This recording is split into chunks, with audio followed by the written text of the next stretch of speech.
Habíamos dicho que la lógica cartesiana y el yo cartesiano era una misma cosa, en tanto que la lógica cartesiana era el mismo yo en sí mismo, como lógica dialéctica que luego se organizaba en la autohipnosis, donde cada repetición de creencias hacía que se somatice esas creencias y esas hipnosis a nivel individual y colectivo, pero el punto básico es que se toma a este yo cartesiano o a esta lógica cartesiana como la lógica de las lógicas, cuando no es más que en sí mismo una falsa lógica, porque está en el fondo, es una lógica dialéctica. El yo cartesiano te dice, pienso, luego existo, pienso, luego soy. Y es todo lo contrario a lo que sostenemos nosotros desde la Advaita de Nisargadatta, ¿sí? Que primero somos y luego existimos, ¿sí? El ser que somos es el prana, y en el prana aparece la existencia, ya sea en forma de materia, de ser humano o de Brahman. Primero somos, no primero pensamos. Es, como decíamos antes, era poner el cartesianismo es lo que hace que poner la carreta delante del caballo. Poner la carreta delante del caballo no va a llevar muy lejos. Entonces este yo hay que repetir qué es este yo y ser duro con este yo para que la gente entienda que este yo es una ilusión, y la ilusión en sí misma es la mecánica de división y polarización de la cual la cual está hecha la lógica lingüística, que es una falsa lógica, ¿sí? Hay otras lógicas, como sabemos, la lógica de la materia, que se rige por los 5 elementos: fuego, tierra, aire, fuego, aire, éter, agua, y todos esos elementos están regidos por los 3 gunas, ¿sí? Sus infinitas combinaciones tienen una lógica, básicamente se llama de acción y reacción, ¿sí? La lógica euclidiana, o geométrica o moral es otro tipo de lógica, ¿sí? Una lógica que es muy respetada, pero siempre está sujeta a lo relativo, ¿sí? Porque no se basa en el ser como lo manifiesto, el ser como fuente de todas las existencias posibles e imposibles. Entonces el cogito ergo sum es el yo cartesiano en sí mismo, y como yo cartesiano es un virus, como el yo creyente de la Biblia, el yo creo de la Biblia y el yo cartesiano son el mismo yo, ¿sí? El yo creyente y el yo cartesiano cientificista dialéctico es el mismo yo, el yo dianoico del cual hablaba Aristóteles. En definitiva, ese yo es un ransomware. Los ransomware son esos virus que secuestran, ¿no? Que secuestran y luego te piden un rescate por unas módicas sumas de unos miles de dólares. Es un secuestro, se puede decir, vudunómico, de nomos, de no sí mismo, y de vudú, significa una tecnología nigromante, de zombies, para zombies. Es antipsicológico, asintomático y metonímico, ¿sí? Es un predador camuflado, se puede decir, dentro de cada civilizado. Es un predador camuflado dentro de cada civilizado, y a la vez es un exhibicionista, yo monolítico, antinatural, unidimensional, ponzi esquemático.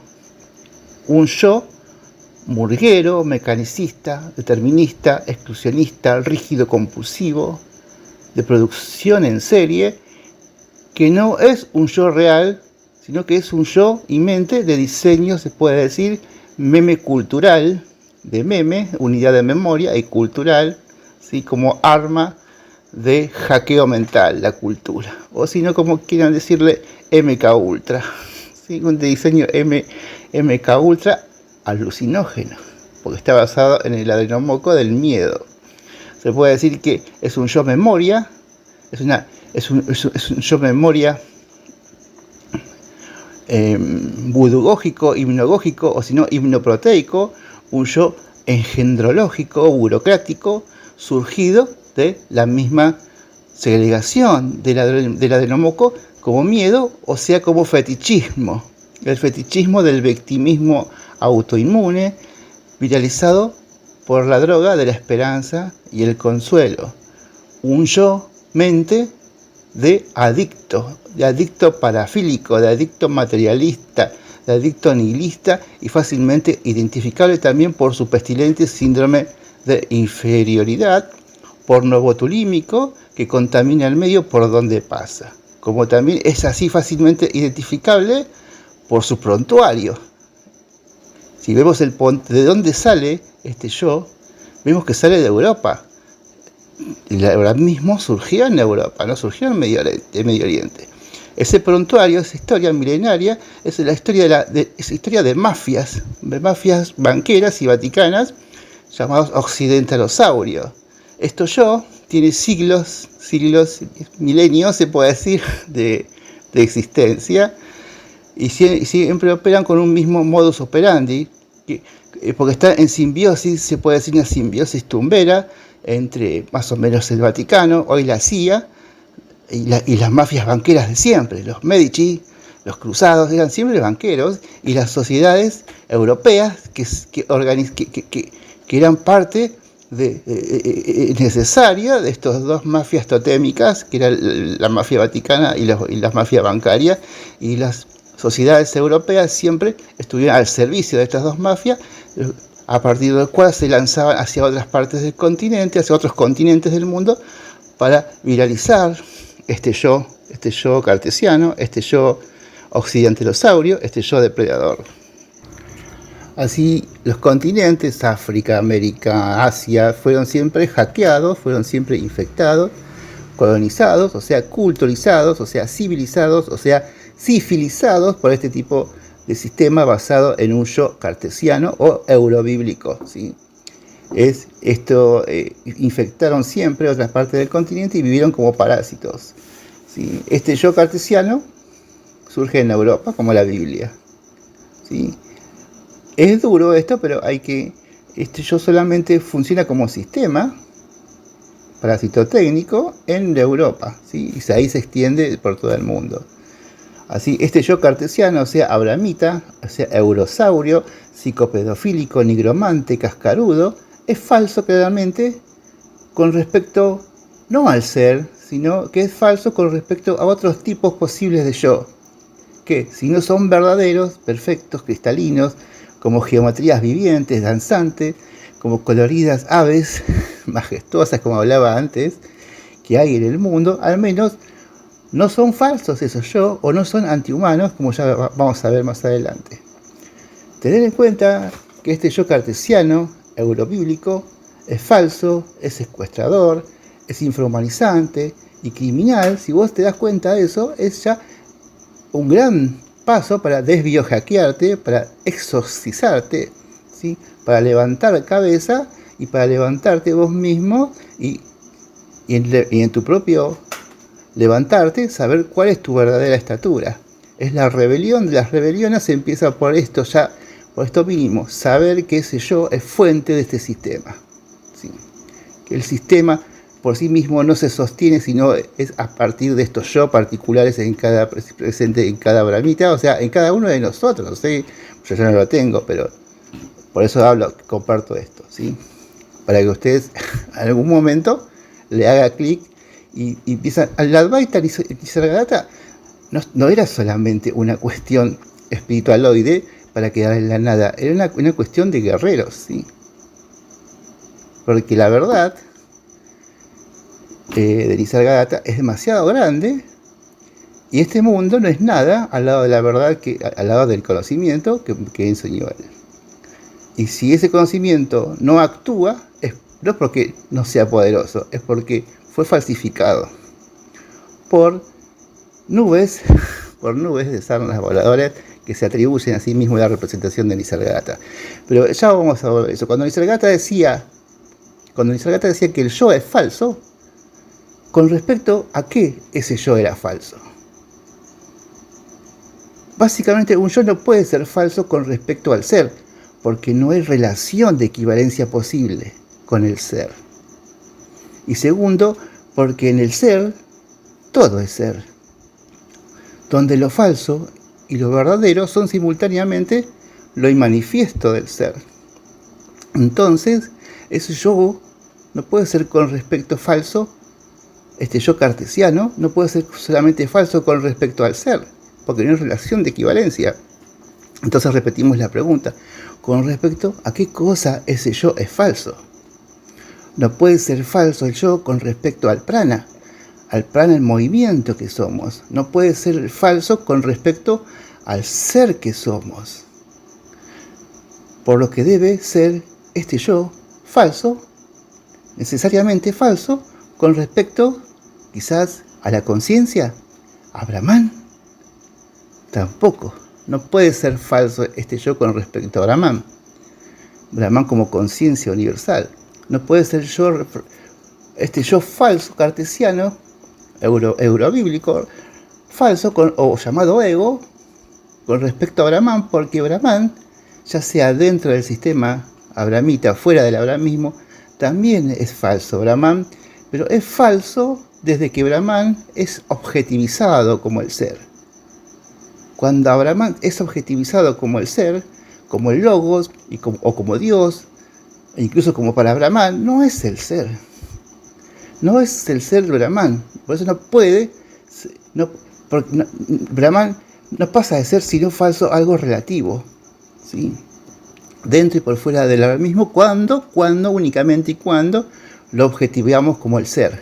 Y Brahman no es el ser, sino que aparece en el ser, aparece en el plano que respiramos y nos respira, como aparece la materia, como aparece el ser humano en el cual estamos hablando ahora, ¿sí? Brahman aparece en el prana. Por lo tanto, Brahman no es el ser, ¿se entiende? Pero cuando lo objetivas como el ser, Brahman pasa a ser falso. Entonces, ese yo del que estamos hablando no puede ser falso con respecto a otra cosa que es falsa, ¿sí? Porque al objetivar al Brahman, dentro y por fuera del abramismo, Brahman también es falso, ¿sí? Y como decíamos en la anterior charla, Brahman no se puede conocer, ¿sí? Igual que el yo, no podemos conocer porque no podemos sentirlo. A Brahman no se lo puede sentir, sí podemos comprender al yo, y a Brahman sí lo podemos comprender, ¿sí? Porque comprender esa capacidad de distinguir lo real de lo no real, mirándonos en el ser, ¿sí? Mirándoles en el ser, ahí está la comprensión que es diferente del conocimiento, ¿sí? Por eso, objetivar a Brahman como el ser es una doble usura. Es como mirarnos en un espejo al cual encima, al espejo le atribuimos ser la fuente de todo, cuando en realidad solo es una existencia que tiene la propiedad de reflejar imágenes de existencia, que como tales no son reales, sino son existencias relativas al ser o relativas a secas, que ya vamos a ver la diferencia entre la relatividad relativas al ser y la relatividad seca, ¿sí? La existencia siempre depende de algo que sea real, y lo que es real es el prana, ya sea el prana en manifiesto o el prana en movimiento llamado amor de ser, sentir de ser o bhakti del ser. Pero lo real no depende, porque lo real no depende de ninguna existencia, porque es autorreal por sí mismo, lo cual es tan absurdo como el mito de Narciso. El Narciso enamorado de su propia imagen en la superficie del agua, cada vez que queremos objetivar al ser en Brahman. Objetivar al ser en Brahman es como mirarse en el espejo como Narciso de las aguas. Pero por eso tenemos que hacer preguntas y vamos a cotejar la posibilidad de que Brahman sea falso, no por sí mismo, sino que sea falso porque hay un yo y mente falsa, un yo-mente falso, que lo toma como espejo y luego lo predica. Y ese que lo predica como que es el ser en sí mismo, Brahman. Entonces este Brahman, no es más que un espejo que devuelve la imagen de un yo y mente falsa. Pero ¿qué pasaría si ese yo y mente, que no son falsos, buscaran reflejarse en Brahman? ¿Qué pasaría si existiera otros yo no falsos o verdaderos que buscaran reflejarse en Brahman? ¿Qué pasaría? Por lógica, no pasaría absolutamente nada de nada. En ambos tipos de yo, los reales o los no falsos, Al igual que los yo, mentes falsos, cartesianos, cuando toman a Brahman como el ser, también estarían falsificando a Brahman como el ser, porque un yo falso que tome a Brahman como el ser, un yo verdadero que tome a Brahman como el ser, también estaría falsificando al ser, estaría objetivando, ¿sí? Por la razón que ya referimos antes, tanto Brahman como el ser humano o la materia aparecen en el prana que somos, aparecen en el prana que nos respira y respiramos, y no al revés, ¿sí? Nos tenemos que preguntar ya lo que ya preguntamos, ¿cómo algo que aparece en su fuente puede condicionar a la fuente? ¿Cómo el aroma de una rosa puede condicionar a la rosa? ¿Sí? De esto, además, se deriva que Brahman por sí solo, tomándolo como ser o como epifenómeno del ser, como existencia que aparece en el ser, no se puede sentir a Brahman. No se puede sentir a Brahman. Brahman dentro y por fuera del ahora mismo no se puede sentir. Y en eso tiene algo en común con quién. Tiene algo en común con el yo cartesiano, con el yo falso, con el yo eurobíblico. Lo cual, esto fundamenta una simetría y constante conmutatividad, donde no se puede diferenciar el Brahman como ser, como ilusión, y el yo como ser y como ilusión. ¿Sí? Es como un embrague que hay entre ellos, ¿sí? Es un embrague es muy loco esto. Por eso es un ransomware, es un troyano, es un virus, el yo, una ilusión que nos hace ver estas cosas, que nos impide ver estas cosas hasta que las abordamos, como estamos haciendo ahora, haciendo esta especie de genealogía del yo, antropología del yo. Ambos no se pueden sentir, ni el yo ni el Brahma. Ni ellos, como Brahma o como yo, nos pueden sentir a nosotros. ¿Sí? No nos puede sentir. Lo que les parece raro que esto nunca se haya notado antes, porque es raro que esto no se haya preguntado antes, ¿no? Y hasta que tuvo que venir Nisargadatta, y patear el tablero, ¿sí? Esto surge estas cuestiones surgen del yo, cuando habla del yo falso, y después de la yosidad, que ya vamos a hablar de lo que es la yosidad, que es una usura, una abominación que hicieron los malos traductores, pero bueno. Entonces, vamos a esto, el yo falso que se hablaba en Nisargadatta. Entonces, ¿con respecto a qué? No lo puede ser el yo falso con respecto a Brahman ni con respecto al ser. Entonces lo es con respecto a otros yo, que son no falsos o al menos verdaderos, de los cuales ya vamos a hablar. Entonces, si desde lo humano a secas, ni mucho menos desde la creencia cartesiana, eurobíblica, infrahumana, se puede conocer al yo mente ni a Brahman, porque no se pueden sentir, ¿sí? Recalcamos, hasta ahí me van siguiendo. No se pueden sentir ni ellos, ni eso no puede sentir a nosotros. ¿Por qué no se puede sentir si no nos puede sentir? Y no nos puede sentir aún si estáramos en un juego con un yo no falso, incluso así tampoco nos podría sentir, o lo podríamos sentir porque hemos objetivado a Brahman como el ser, y Brahman no es el ser. Así como lo repiten cada instante, Brahman aparece en el prana, en el ser que somos. Brahman sigue siendo, en este caso, un espejo frío, donde la mente y el yo falso siendo una, no pasa de incesantemente intentar objetivarse, pero en ese intentar constante de objetivarse, solo puede reconocerse, reflejarse y proyectarse a sí misma como falso ser, ¿sí? Siempre, aunque así lo imagine, ese yo mente va a ser falso como el mismo Brahman, porque está falsificado como ser. Y siempre será ese Brahman un domo de cristal, ¿sí? Una jaula de cristal, un domo de cristal, un domo glacial, abismal de objetivación, porque no desea mirarse, sino desea objetivarse en Brahman.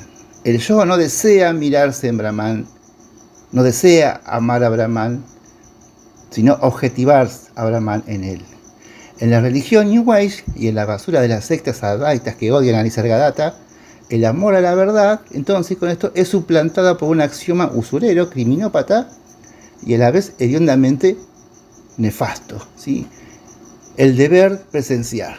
Tú debes presenciar a Brahman.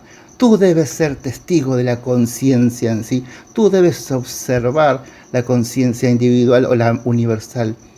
Esta falacia, por abducción retórica, se convierte en obligación. Es una falacia jurídica de clickbaiteo mental, ¿sí? Por esta obligación que te imponen estos evangelistas, que tú debes ser testigo, tú debes ser presenciador, endiosan al presenciador, generan un derecho que no pediste. ¿Sí? Un derecho que no pediste, y traducido en términos de hipnosis, que bueno, lo podés ver porque estás repitiendo lo mismo siempre, traducido queda más o menos así: tenés el derecho de presenciar, pero no debes mirarte en el ser. Debes ser testigo de la conciencia como Brahman, porque es tu derecho y no debes amar a Brahman. Tenés derecho de observar la conciencia, pero no debes nunca sentirla, ¿sí? Esta es la usura neurojurídica o psicolingüística de los hackeos mentales que van segregando los yo cartesianos. Ergo, los que dicen esto son unos fetichistas retorcidos, unos idólatras charlatanes, unos adictos al porno de su falso yo cartesiano. Por eso mirar es lo mismo que amar, ¿sí? Es un acto de bondad donde nos abrimos al amor de ser que sostiene todo. Por eso repetimos que esta escoria New Age, al igual que las nubes góticas de sarna voladora Advaita, esos teólogos, esos exégetas, esos apólogos, llamados divulgadores, siempre te torturan con el juguete porno masturbatorio y sádico del deber de ser un presenciador, el deber que debes cumplir del testigo, ¿sí? De ese testigo inmortal que es una especie de Zaratustra, ¿no? En las cumbres eternas de ese observador por cuyo destino cósmico panóptico depende el mundo. Este crimen, este es un crimen, y ya lo habrán visto, entre este crimen es una matriz que se reproduce en todo tipo de evangelios hace 2000 años, ¿sí? A partir de la objetivación del ser en pantallas como ahora es Brahman, o la pantalla llamada democracia, o la pantalla llamada Dios, o la pantalla llamada Internet, o la pantalla llamada economía, con todos apantallamientos, ¿sí? Parasitotécnicos que hace las matrices de usura dentro del sistema, ¿sí? Y surgen solamente de un yo, ese yo cartesiano, ese yo memotécnico, panhipnótico, exosomático, porque se retroalimenta de exosomas que ellos mismos reproduce, y es lo que hace que esto sea tan normalizado, tan abundante, que se haya normalizado. Es tan abundante en la historia, hace 20 siglos, que se normalizó esto, pero eso es un crimen, es un modo de existencia natural. Entonces esta gentuza, no hay que tenerle tanto odio a los advaitas, a estas gentuza, pero hay que tomarla, a decirle que son gentuza para que hagan algo y salgan de ahí, ¿sí? Nosotros no es que los odiemos, sino que arrojamos fuego, y si ellos siguen estando ahí, que estén ahí, que hagan lo que quieran, ¿sí? Yo los veré y no los voy a dedicar mucho más tiempo que esto, y porque ni siquiera me invitan a sus charlas, ¿no? Porque lo voy a hacer arrojar fuego como el dragón de Juego de Tronos. El tema es que cuando uno acepta que debes observar, que debes presenciar, que debes atestiguar, está aceptando como ese objetivizador, el objetivizador, estás aceptando ser objetivizado por tu propia cloacal arrogancia de objetivizador, ¿sí? Vos ponés a Brahman como un objeto Y lo que es la doble usura, que ese objeto también es el ser. ¿No? ¿Se entiende? No puede ser ninguna de las dos cosas, pero eso es por inercia, es lo que sucede y lo que predican toda esta sarna voladora gótica llamada Advaita, ¿sí? O sea, al menos en la esfera youtubosfera, que casualmente la mayoría viene de Europa. ¿Por qué será que la mayoría viene de Europa? Es como, ¿entendés? ¿Por qué vienen de Europa? Es como si Netanyahu quisiera decirme hoy, mira, voy a hacer videos sobre el Bhagavad Gita, y siempre son europeos los que hacen esta cosa. Y vos le vas a creer a Netanyahu. Yo no le creo a Netanyahu ni le voy a creer a estos supuestos iluminados o guías o divulgadores humildes que hay en Europa, porque son psicópatas. Son psicópatas, no se conocen a sí mismos, no se cuestionan nada. Yo me maté leyendo 8 años en Nisargadatta, cuestionando todo, buscando, y yo no podía creer con ellos. Con 2 o 3 lecturas ya se volvían divulgadores. Es una locura, pero bueno, ustedes me entienden, ¿no? Entonces, sigamos.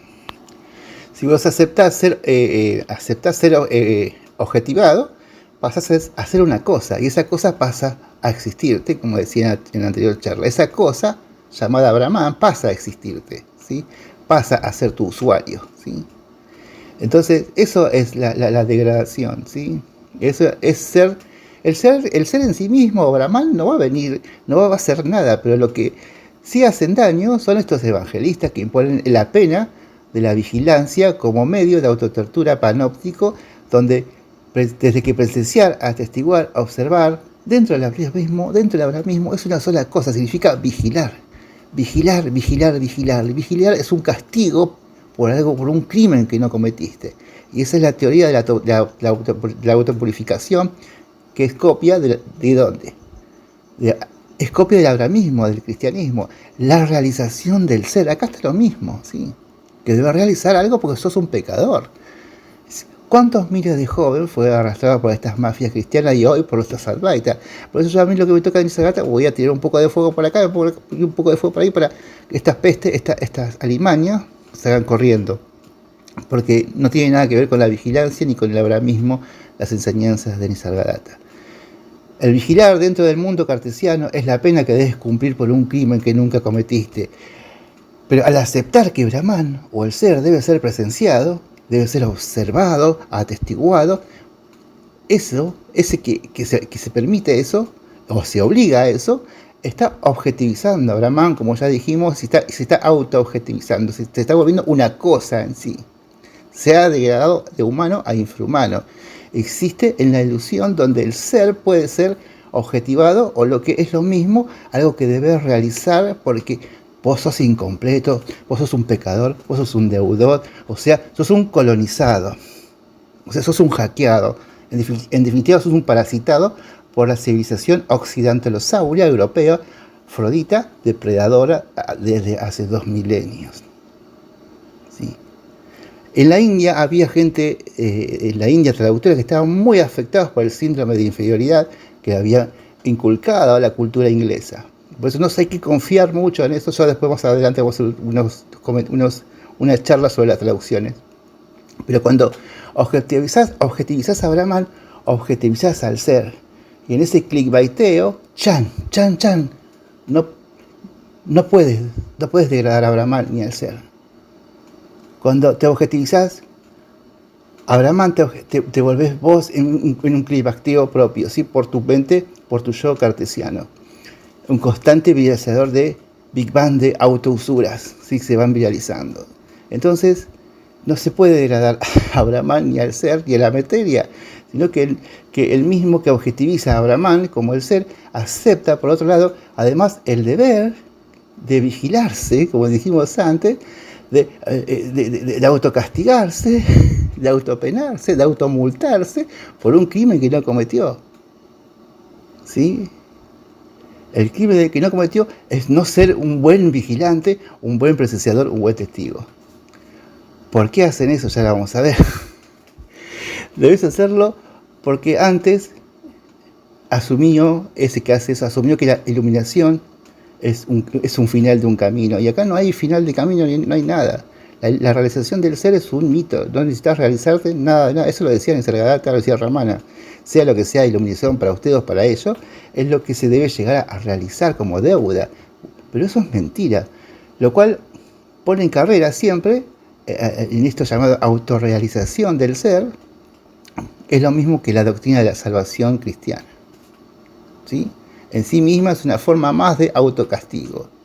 Y en este caso, de estos teólogos, apólogos, exégetas advaita, esta sarna voladora, son sistemas de autocastigo, una forma de automasturbarse, de autopornografiarse ellos mismos, ¿sí?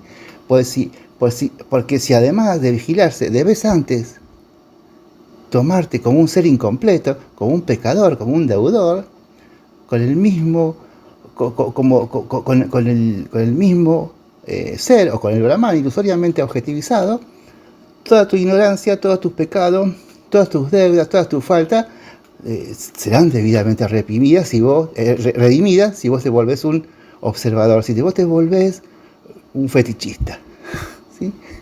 Un fetichista pornobotulímico, pero espiritualista New Age, iluminista Advaita, ¿sí? Ese es el título, ¿sí?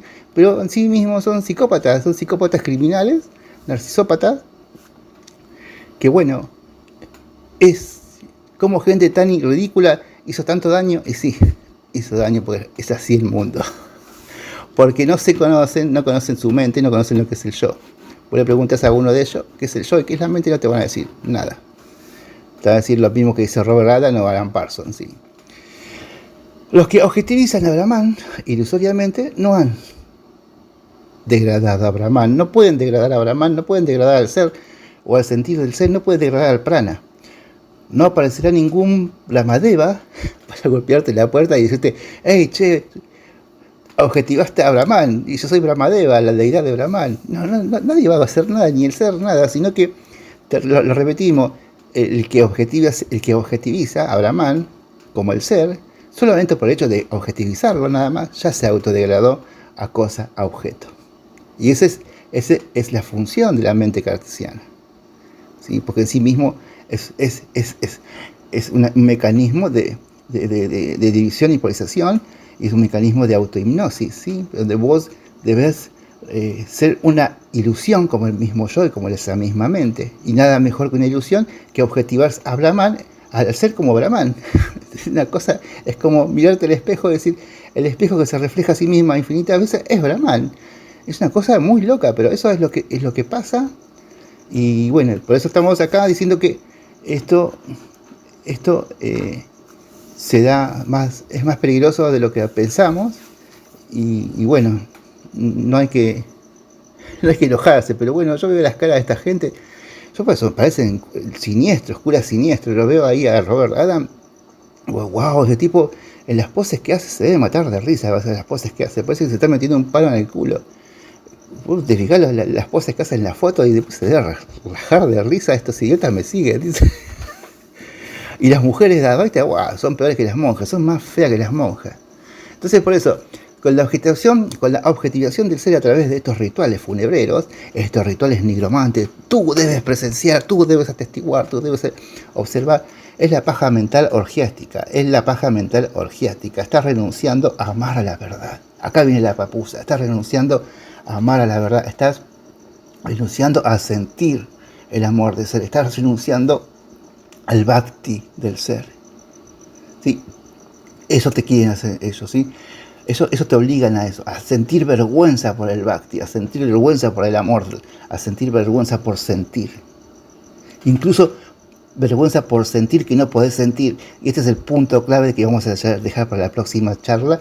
El sentir que no podés sentir es la base de todo esto, y vamos a dejarla para la próxima charla. Pero por lo pronto, ¿por qué hacen esto esta gentuza? Porque son tontos. No son tontos, de algún modo saben que su yo de diseño y el mismo Brahman no pueden sentir y no pueden ser amados. Ellos lo saben, ¿sí? No pueden ser ellos mismos uno con Brahman, o diluirse en Brahman, o ir más allá de Brahman, ¿sí? Ir más allá del contraste que es Brahman. Si acaso es un contraste, es un domo, andá a saber qué es Brahman. Nosotros ya sabemos, pero no lo vamos a decir por ahora. Entonces, por la sencilla razón de que Brahman, como su yo, no pueden sentir, y no pueden sentirse ellos mismos porque son proyecciones, ¿sí? Son objetivaciones de su yo, son paraidolizaciones. Y un yo cartesiano chiquitito, como dije, unilineal, panóptico, mezquino, mecanicista, exclusionista, reduccionista, ¿qué puede proyectar un yo así? Y entonces volvemos, con respecto a qué yo, este yo es falso, con respecto a otro yo, que no son, al menos, no son falsos, ¿sí? Y para llegar a eso yo, vamos a tener que hacer unos recorridos, de modo tal que quede bien claro al final que lo que más importa no son los yo, sino lo que hace posible que esos yo verdaderos y falsos existan. Pero para eso tenemos que dar estos recorridos antropológicos o semiológicos, porque existe este analfabetismo sobre lo que es la mente y lo que es el yo.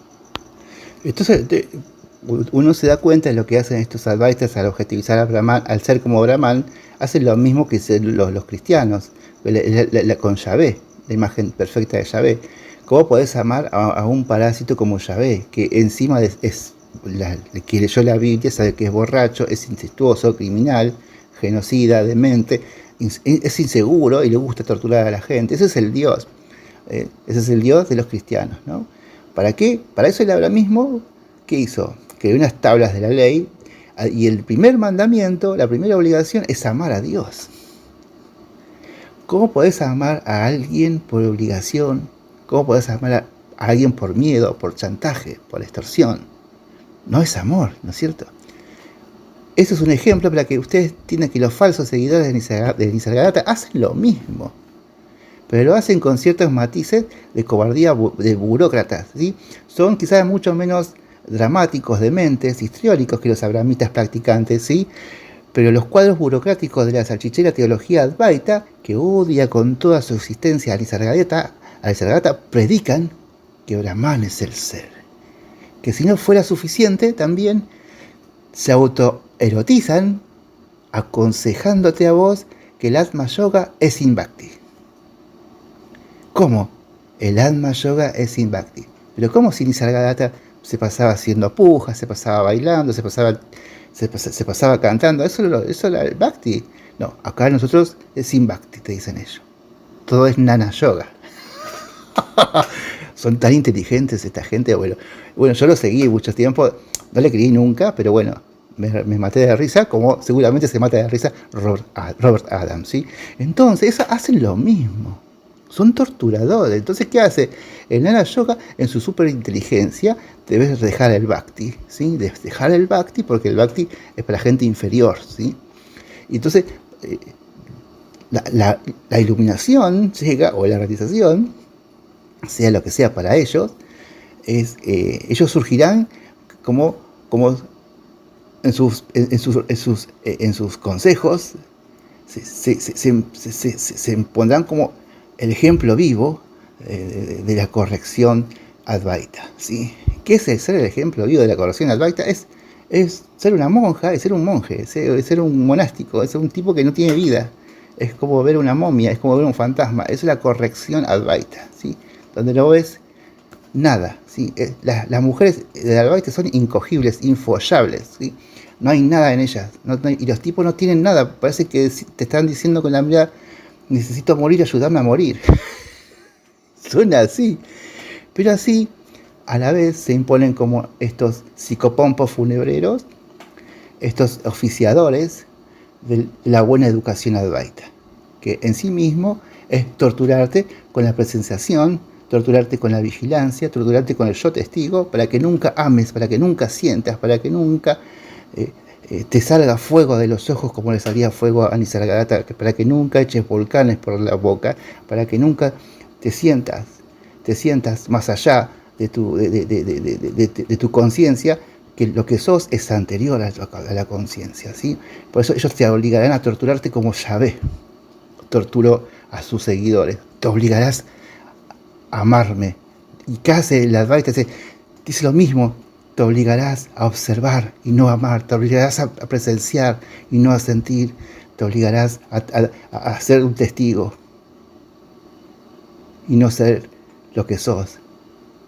eso que es anterior a la conciencia, y que siente que no puede sentir, y si siente que no puede sentir, es que la conciencia sirve para eso, Brahman, para darte cuenta que no podés, que sentir, que no sentir a Brahman es sentir que sos anterior a Brahman. Y esta es la clave por la que vamos a retomar en nuestra próxima charla. Y has visto, por eso, son abiertamente ridículos, psicópatas, bla, bla. La misericordia que recomienda es no hacer bhakti, como si el amor de ser, del que hablaba Nisargadatta, es alma yoga, y alma yoga significa bhakti del ser, amor del ser, sentir del ser, pero ellos no, ¿sí? Entonces, esto hay que tener en claro.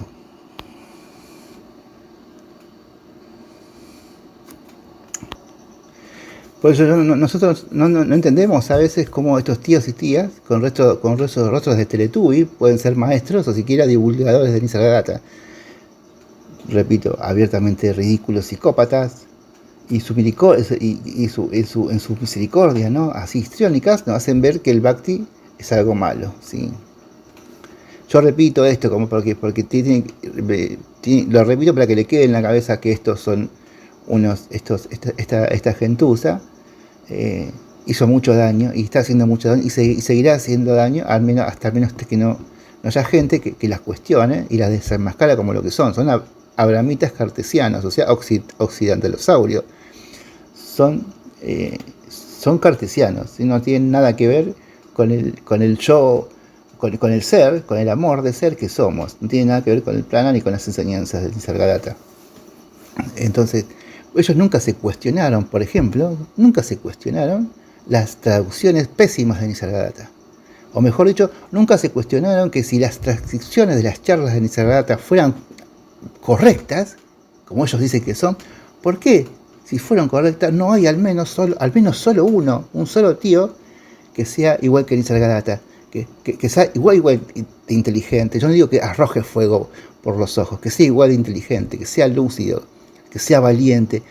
Acá no hay valentía, son todos loros repitiendo lo mismo. Son loros, son parroquianos. Entonces, y encima te dice que hay que dejar la bhakti en su mundo de engendros paridos por Teletubbies incestuosos, que son ellos, sí, son Teletubbies, y encima debes ser tu propio vigilador fatal para tener un sentido de pertenencia con algo llamado Advaita. Yo no quiero pertenecer nada a esa mierda, y por eso hablamos acá que esto es pura mierda, sin amor a la verdad, nada de desconocimiento. Es el mundo de la New Age, sobre todo en la papusa Advaita. No debes jamás sentir, no debes jamás adorar, sino solamente presenciar, atestiguar, ser testigo, bla, bla, bla, objetivar, ser un cartesiano retrógrado, salamero, memero, cobarde, los típicos de los conventos y de las vidas monásticas. Si la secta Advaita odia a Nisargadatta, lo odia y no te van a decir porque no lo entienden. Lo odia con toda su vida, con toda vida, no tienen vida, tienen existencia. Pero se llenan la youtubósfera, ¿sí?, con el evangelio de los objetivadores del Brahman, del ser como Brahman, vigilantes, carceleros, nefilíticos de Nefilim, de los Nefilim, ¿sí? Los Nefilim son los vigiladores, y los que te hacían caer, ¿sí? Esos son los Nefilim. Esto es una especie de Nefilim, estos cretinos, porque no debes sentir, no debes amar, ¿sí? No debes adorar como es el falso positivo de Yahvé. Me adorarás por sobre todas las cosas, primera obligación. Y acá es lo mismo, pero en falso positivo, ¿sí? Bueno, entonces, con respecto a qué el yo es falso, vamos a contestarlo, ver los otros yo falsos en la próxima charla. Si sea 2 o 3 más, y